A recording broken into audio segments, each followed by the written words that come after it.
CatSynth TV. Hey everybody, CatSynth TV, and today we are looking at the Serge Dual Universal Slope Generator. This is perhaps the mother module of all Serge systems. Specifically, we're going to be looking at the Eurorack version from Random Source. We're going to go over all its basic features, as well as several advanced techniques. But first, as always, a bit of history. The Serge modular synthesizer was originally developed in the early 1970s by Serge Tcherepnin, along with Rich Gold and Randy Cohen, while he was an instructor at CalArts. Prior to CalArts, Tcherepnin worked with Morton Subotnick and took inspiration from Don Buchla's instrument designs as he developed his own ideas. He wanted to create a modular synthesizer for the people that would be both inexpensive and powerful. The result was a system with modules based on relatively simple concepts and circuits that could be reused and combined for many different musical functions. Perhaps the most well-known and versatile of these was the Dual Universal Slope Generator. A pair of simple slope functions, it could be used as an envelope, an LFO, a variable waveform oscillator, and a lot more. It's a recommended module for anyone exploring Serge synthesizers, from the custom-built systems of the 1970s through the reissued 4U and Eurorack systems of today. Random Source Eurorack module is what we will be looking at today. It includes all the features of the original, along with many of the enhancements that were developed over the years. We see the two slope generators. Each one has the requisite controls for rise and fall, as well as CV inputs and controls for the rise and fall, respectively. We have switches for exponential slope modes, cycle mode, and an overall speed control for the slopes. Each generator has the main signal input, a 1V octave control input, and a trigger input. We have the main output, end outputs, and impulse at the end of the fall segment. Each of the generators also has an additional signal output. For the right generator, it's a bipolar version of the slope signal. And for the left, it's a pulse based on the period of the slope. We'll look at all of these over the course of the video, but let's start out with the basic elements. Essentially, the universal slope generator is exactly that. A simple slope signal with a rise segment and a fall segment. Let's set the CV controls to 0 and the rise and fall to a moderate level. We're going to use only the left generator for the moment. Connect the gate output from our trusty Arturia Mini Brute to the trigger in. And connect the main out from the left generator to the green channel on our Mordax data. So now when we play a key on the Mini Brute, it should trigger a rise and fall on the slope generator. Let's slow down the rise, and also put our data module into norm mode to more easily see the output. Increase the threshold level a bit. And there, we see the shape with the slow rise and the fast fall. Turn the fall to the left to make that one slower, and also slow down the rise. We get more of an even triangle shape.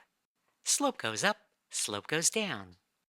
Or make the rise very short by turning its knob to the right. And make the left longer again, slightly less. Slope goes up, slope goes down. So far we've been using a linear rise and fall, but we can also make the segments exponential or logarithmic. In the original version, this was accomplished by feeding part of the signal back into the CV. But with later versions, including ours, we can accomplish this automatically by flipping the exponential switch on. Turn rise CV to the right to create an exponential rise slope. This also shortens the time of the slope, so slow it down a bit. There, now you can see the exponential rise with the linear fall. Turn the CV right for a faster exponential slope, and turn the CV to the left to create a logarithmic rise. Just as exponential curves shorten the slope, logarithmic curves make it longer. So let's shorten the overall length. There, now you can see the overall shape. We can do the same for the falling segment. Exponential curve. Or we can make it more logarithmic. Okay, so now that we can generate slopes, what can we do with them? Well, the simplest application is an envelope. specifically an AD attack decay envelope. Let's go back to our trusty mini brute and connect the filter cutoff CV input to the output from our slope generator. And yes, I know the mini brute has 2 perfectly good envelopes already. Just play along, okay? You can hear that the envelope is pretty blippy at the moment, so let's slow down the rise and fall segments.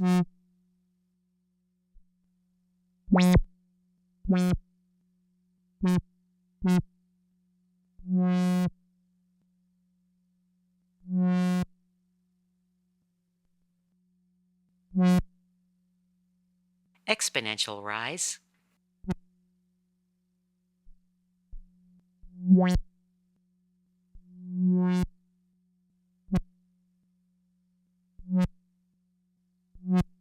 And logarithmic fall.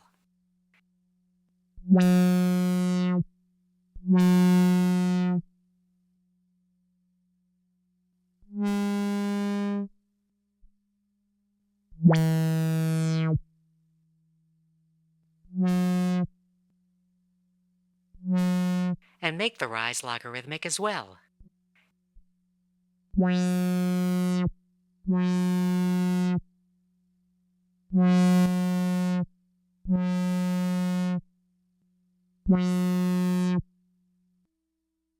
And back to exponential.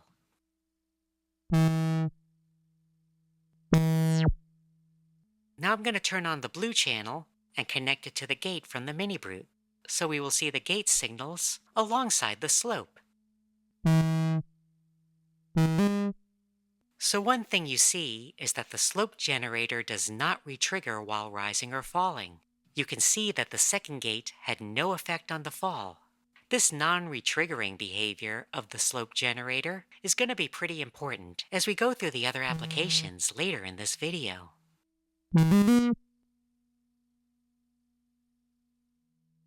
We can modulate the rise and fall segments with CV input.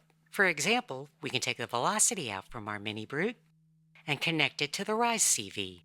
So now we can use a velocity to control the velocity of the rise.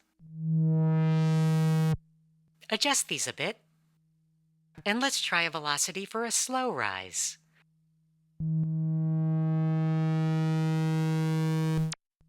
Okay, not that slow. There, a nice slow attack. Higher velocity for a faster attack. We can also have velocity modulate both rise and fall. Lower velocity, higher velocity, super short, low again, high again.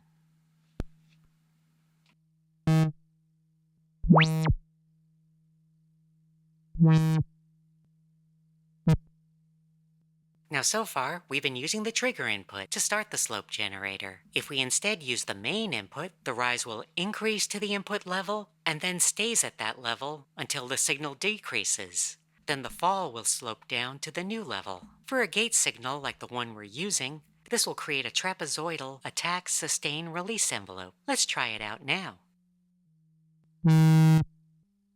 Turn the CV controls back to 0 and unplug the velocity.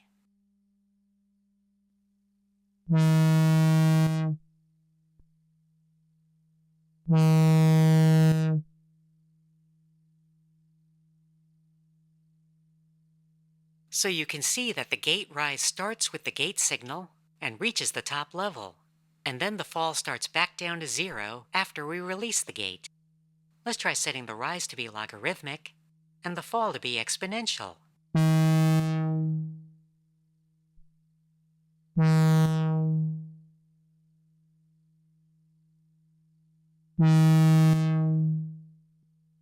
Once again, logarithmic curves make the rise slower, so it takes longer to reach the gate level. Now you might have noticed that our exponential switches actually have 3 modes. Middle is linear, up is a full-range exponential and logarithmic, and the lowest position gives us a truncated exponential or logarithmic curve, more like the envelope of a classic Moog synthesizer. Turn the rise rate down a bit. In this case, we released the gate before the rise finished, so it immediately started the exponential fall stage from the current level. Hold it a bit longer for the rise to reach the full level before starting to fall.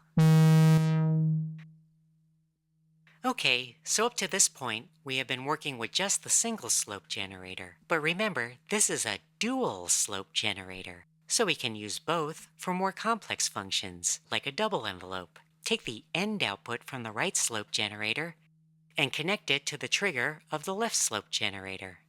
When the fall stage of the right generator finishes, it will emit a pulse that triggers the left, so we'll get two slope functions in sequence.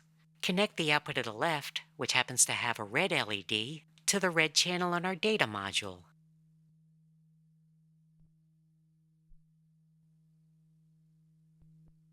There, you can see the red slope triggered at the end of the green slope. Slow down the rise and fall on the left generator. If we connect both outputs to a mixer, like our Pittsburgh modular VCA just off to the right, we can create a sort of double envelope. Connect the mixed output from the VCA to the mini-brute filter. And we should now hear the filter open and close twice.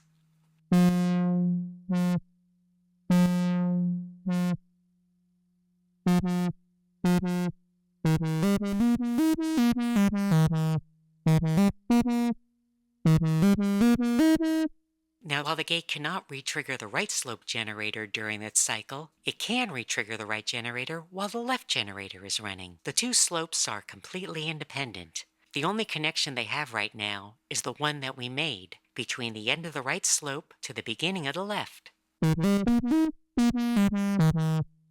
Let's go and take another look at this signal. Instead of viewing the green slope as an envelope, we can observe that what it's doing is essentially slowing down the rise and fall of the blue gate signal and making it a bit more gradual.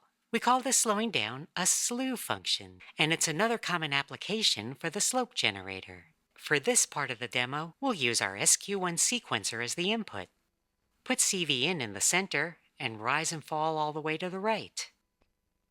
We can see that the signal abruptly rises and falls to the various sequencer levels. Change the scale on the scope a bit. If we start to slow down the rise and fall, we should start to see the changes become more gradual.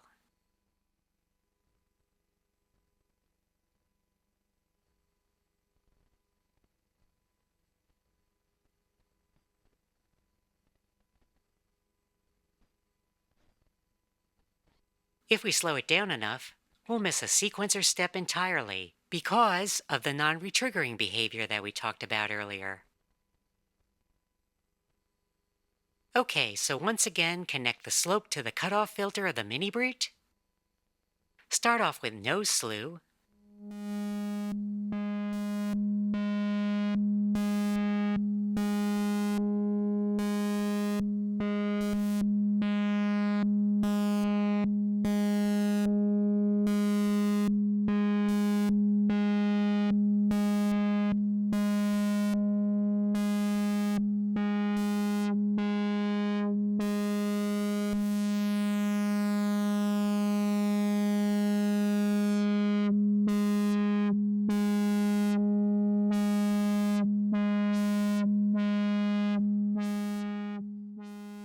So now you can hear that we've softened the changes in the filter quite a bit. Set the rise and fall to exponential mode with a logarithmic rise and fall.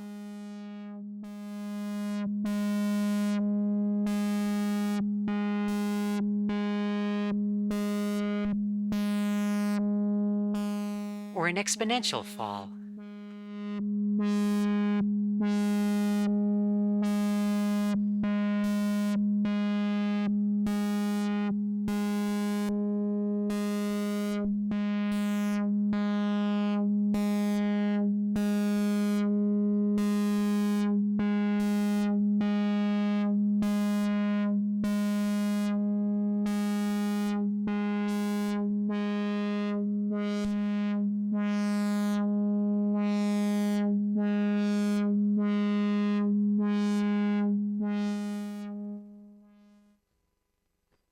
Okay, so instead of the filter, let's kick it West Coast style for a bit and connect the slope to the timbre CV of our Sputnik dual oscillator, which is essentially a clone of a Buchla complex oscillator. Once again, start with no slew.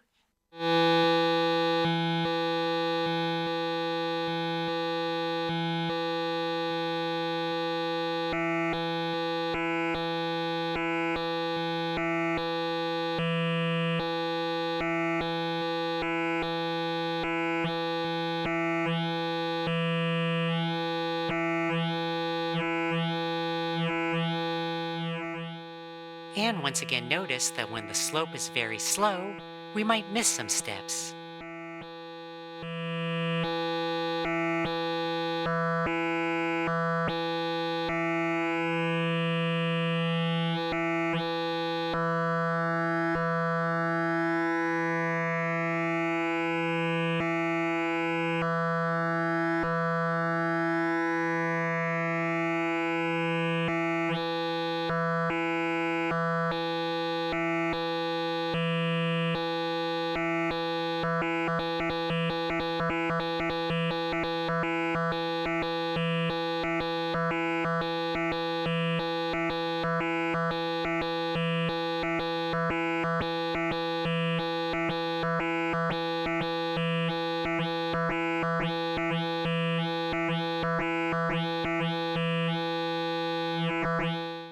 We can use the slew to create some very different control voltage signals from the original sequencer CV.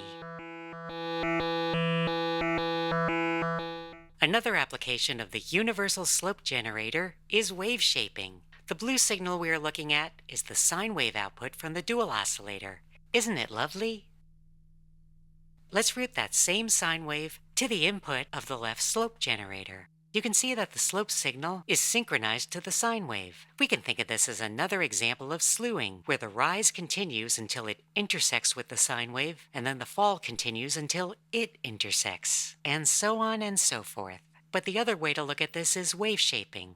We have converted the sine wave into a triangle-like waveform.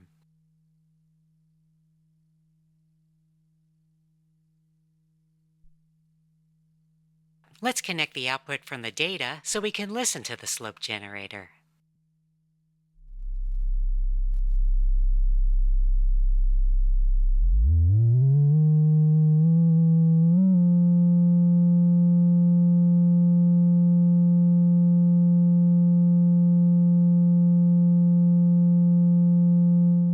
Let's find a stable frequency and sampling period for the waveform so we can best observe it.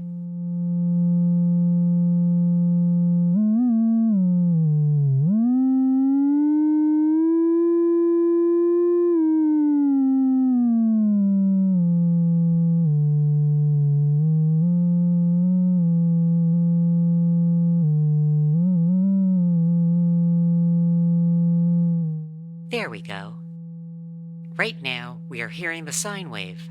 Let's bring in the slope generator waveform.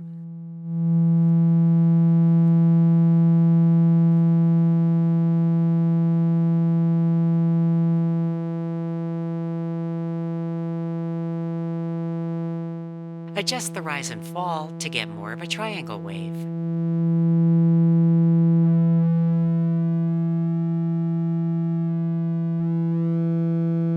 Of course, we can use exponential mode to get a more complex waveform.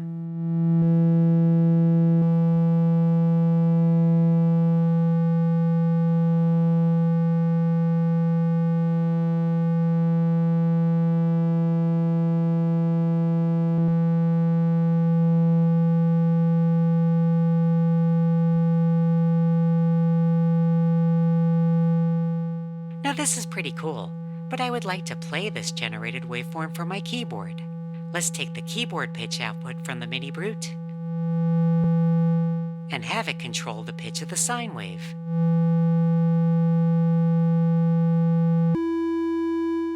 There we go. We can now see and hear how the generated waveform stays in sync with the sine wave as the pitch changes.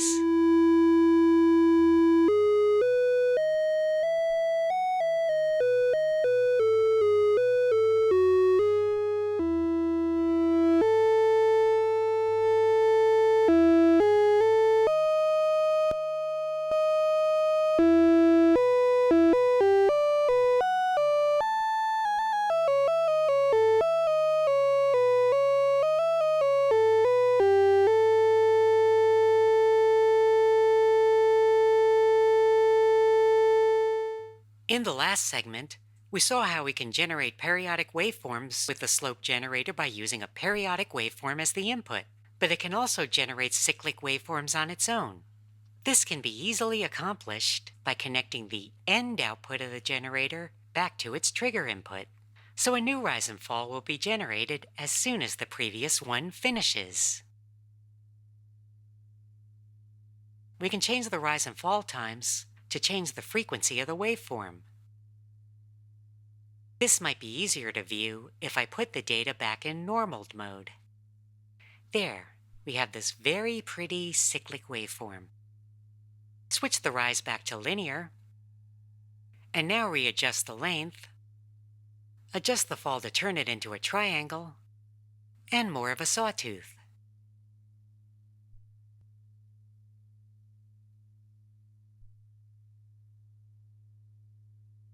Turn the exponential on to create a wave with a logarithmic rise.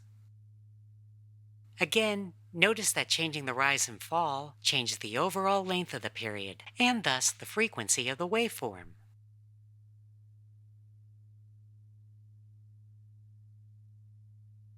We can use this waveform as an LFO. We'll have it once again control our mini brute filter.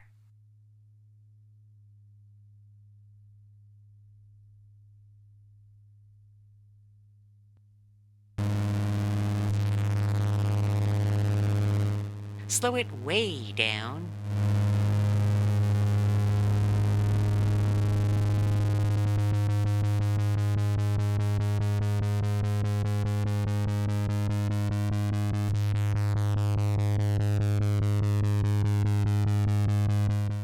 Adjust the rise and fall, as well as the logarithmic shapes.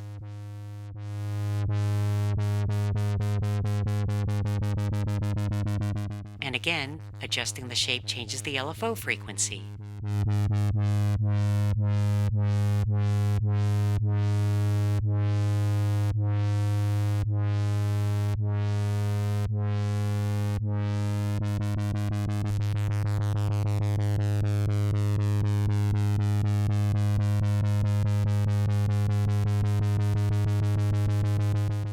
But if you want to change the frequency without changing the shape, you can use the 1V octave input, which will adjust all the rise and fall parameters together to maintain the frequency. This is another enhancement that was not available on the original Serge universal slope generator. We can have our mod wheel control this parameter.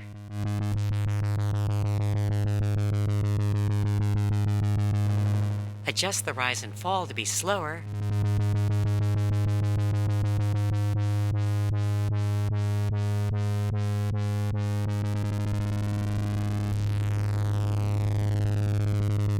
You can see and hear the frequency changing while the shape is preserved.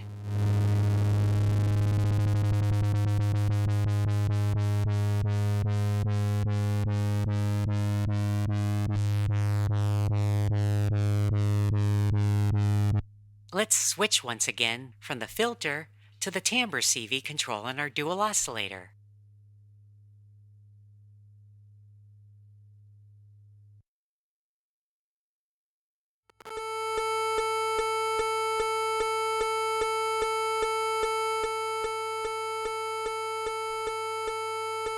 Okay, so we could hear the complex timbre being modulated.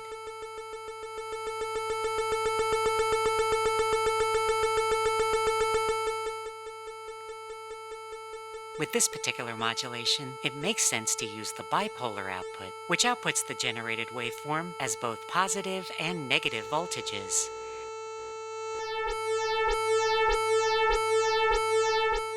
In bipolar mode, all the controls are reversed. Sort of bizarro world. The rise parameters control the fall of the waveform,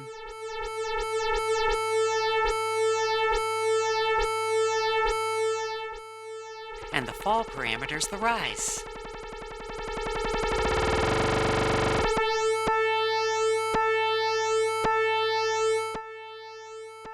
If we turn the frequency of the LFO waveform high enough, we'll start to hear it as an audio rate modulation of the timbre for complex FM and waveshaping synthesis.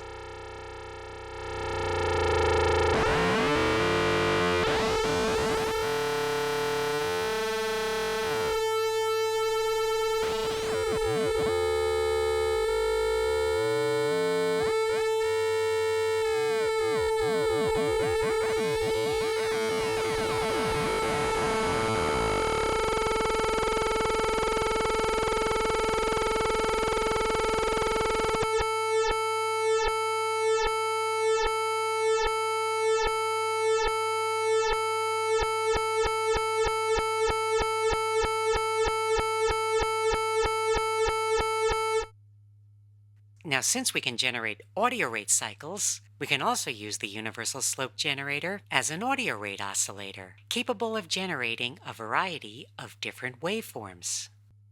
Disconnect the dual oscillator module and connect the generator straight to the audio output. Change the frequency with the rise and fall parameters.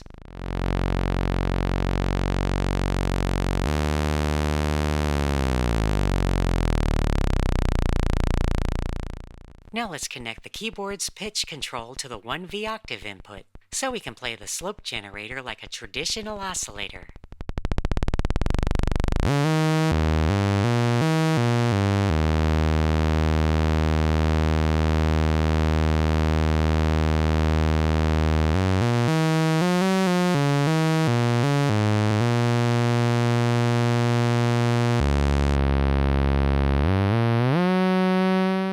Change the shapes again with an exponential fall, which will alter the pitch.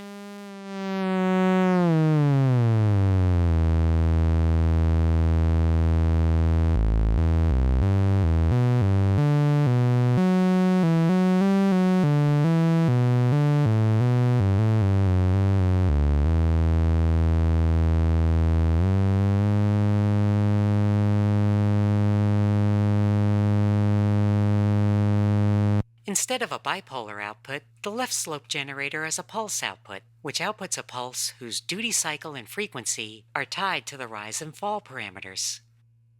To make this a periodic pulse wave, we can once again connect the end output to the trigger, but this version of the dual universal slope generator has a cycle switch that automatically connects these jacks inside the unit. Let's use that here on the left.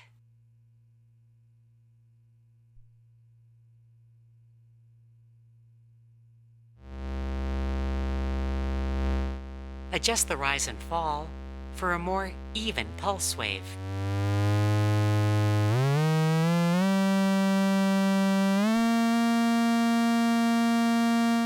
And continue to adjust the parameters to change the frequency and duty cycle, which is tied to the length of the rise segment.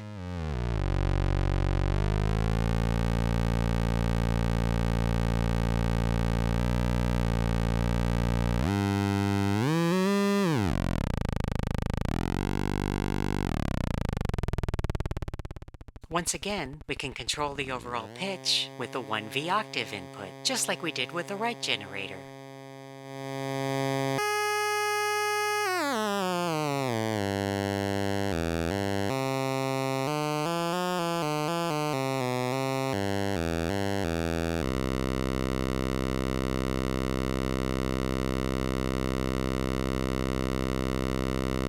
Bring back the right generator signal.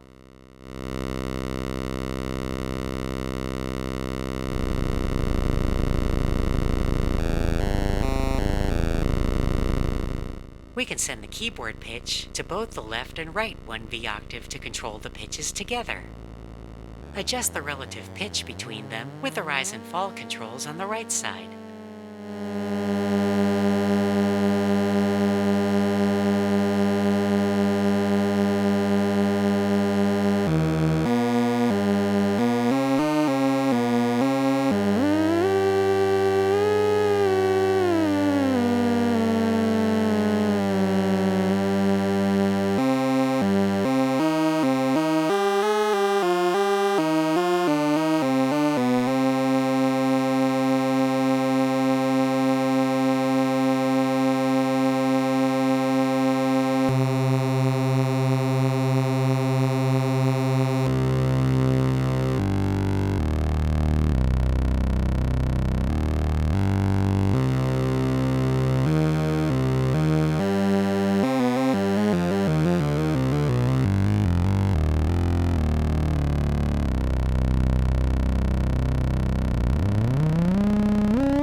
Yeah, tuning these generators as oscillators can be a bit of a challenge.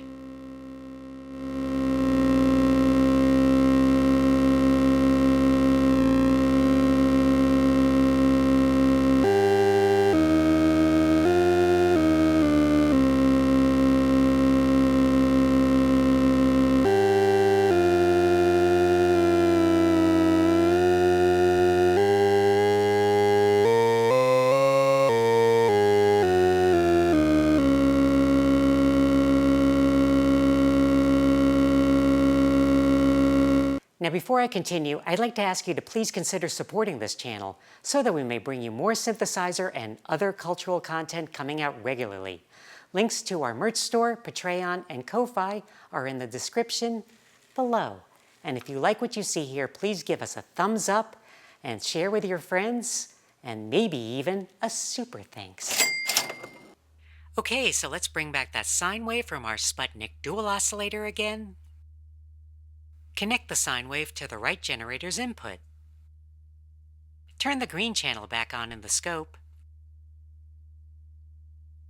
And there we see a logarithmic and exponential sine wave, pretty similar to the wave shaping that we saw earlier. But what happens if we switch the slope generator into cycle mode?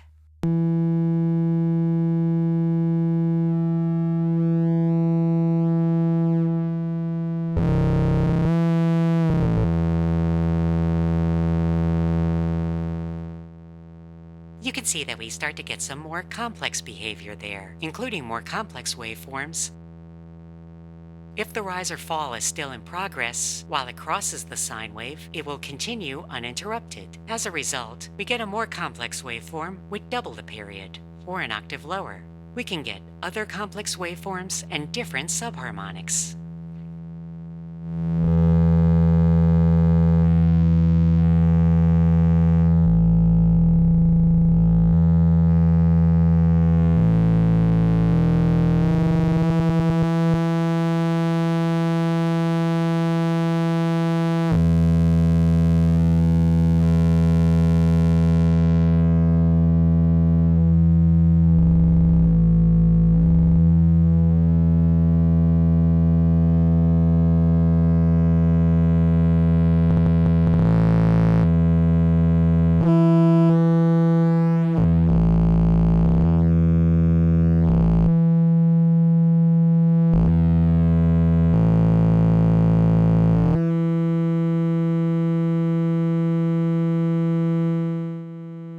Now let's try changing the pitch of our sine wave via the keyboard.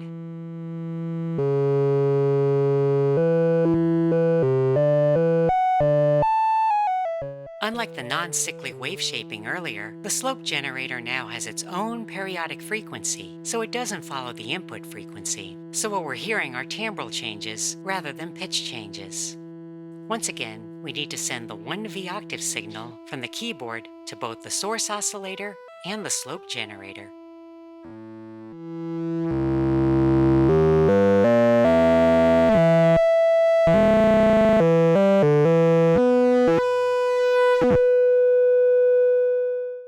We still get a little bit of noisy boundary behavior because of the non-retrigger at various pitches.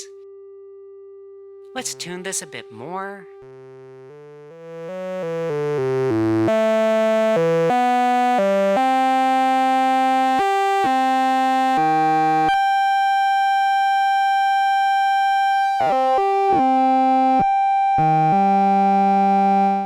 Zoom in a bit.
Now, instead of using the right generator for more complex waveforms, we can use the pulse output from the left generator with our sine wave source.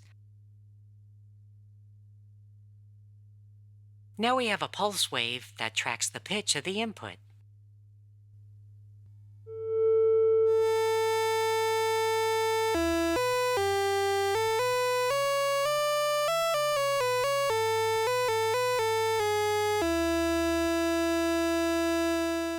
Adjust the rise to change the duty cycle of the pulse.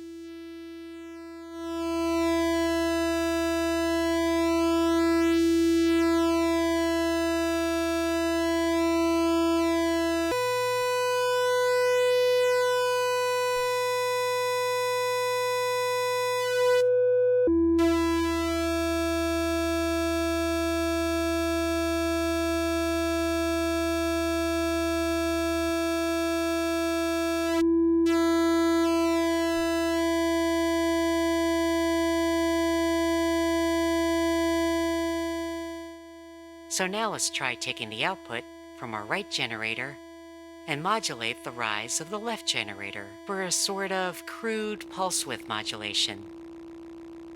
Slow it way down.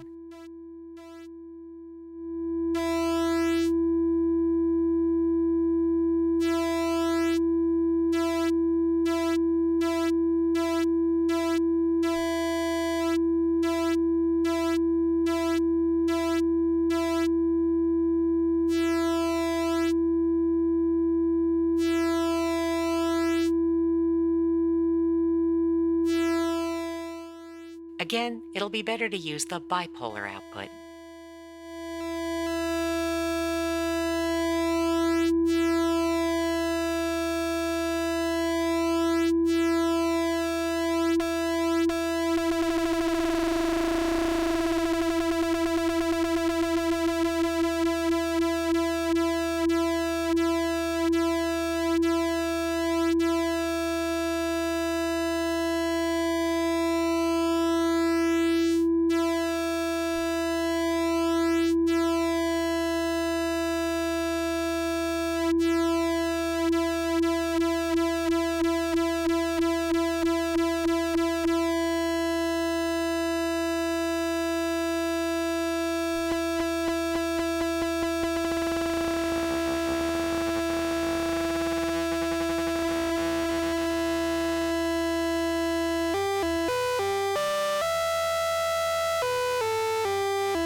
So that last bit we did was our introduction to the exciting world of cross-modulation between the two slope generators. Let's dive a little bit deeper into this. For example, we can use the right generator to waveshape the left generator. Connect the left output to the right input. Adjust the left generator, and now you can see the resulting complex waveform from the right generator's output.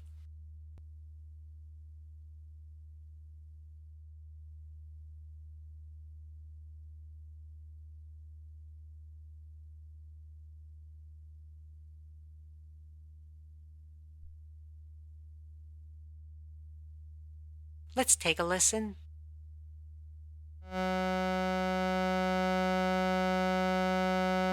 Nice. Adjust the right generator to change the wave shape.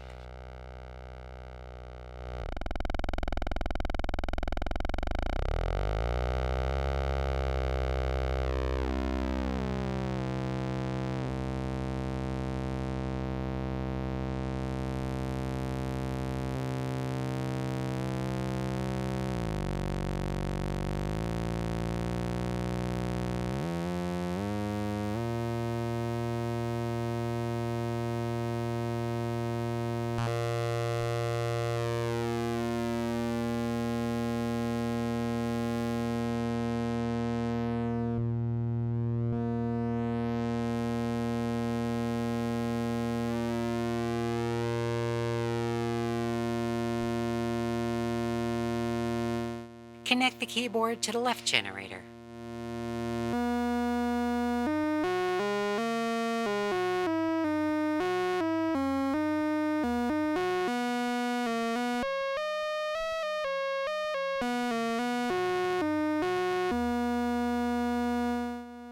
Now, just as with the previous example, you can sometimes drop to a subharmonic or hit an unstable boundary.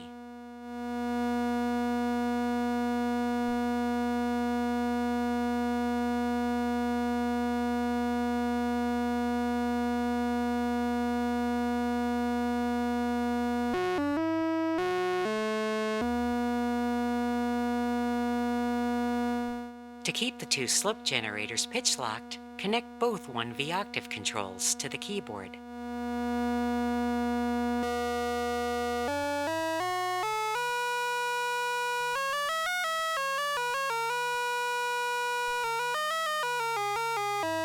Now that's a nice complex oscillator sound. Switch to the bipolar output. Again, notice how the waveform is inverted.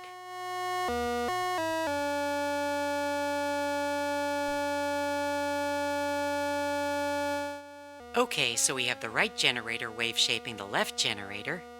Why not take the output from the right generator and connect it back to the left input for cross wave shaping? This should definitely give us some new waveforms.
We can also land on some very unstable chaotic states. Really not too surprising with a non-linear dynamic system like we have.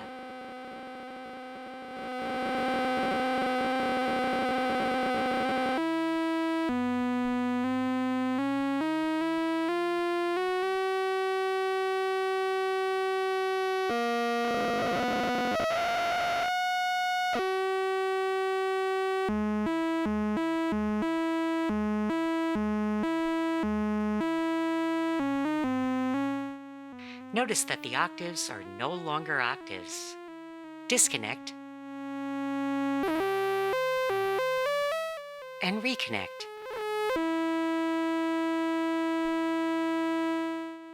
This is because the frequency and triggering relationships between the two generators is changing, and we end up with a completely new tuning.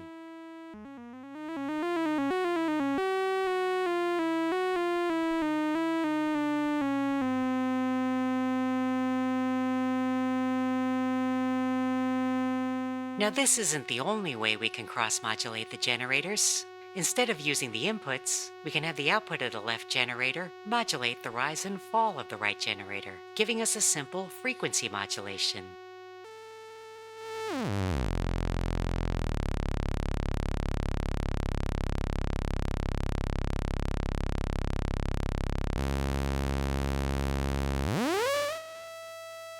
We can move between LFO and audio rate modulation.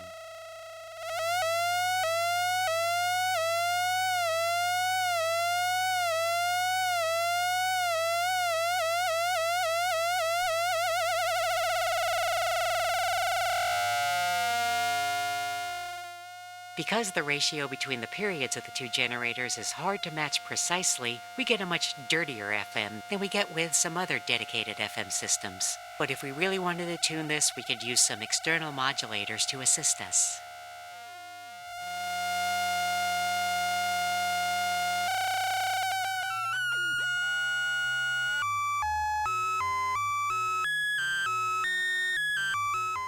And of course, we can go wild and take the right generator's output and modulate the rise and fall of the left generator for cross-frequency modulation.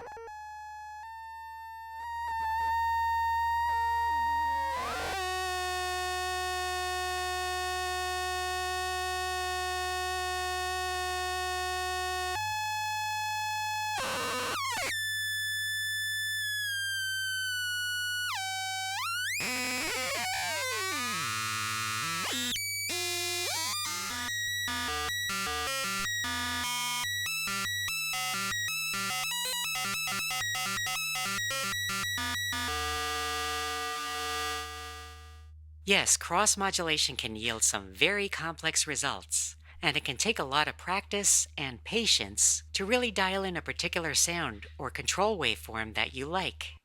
We hope you've enjoyed this detailed look at the Serge Dual Universal Slope Generator. But even with all we've covered, I find that there's always new things to discover with this module. Do you have any favorite tips or tricks, or things that you're curious to see us try out? Please let us know in the comments below. To find out more about the Eurorack Surge modules from Random Source, please visit their website and check out the description below this video. Thanks for watching, and please subscribe to CatSynth TV.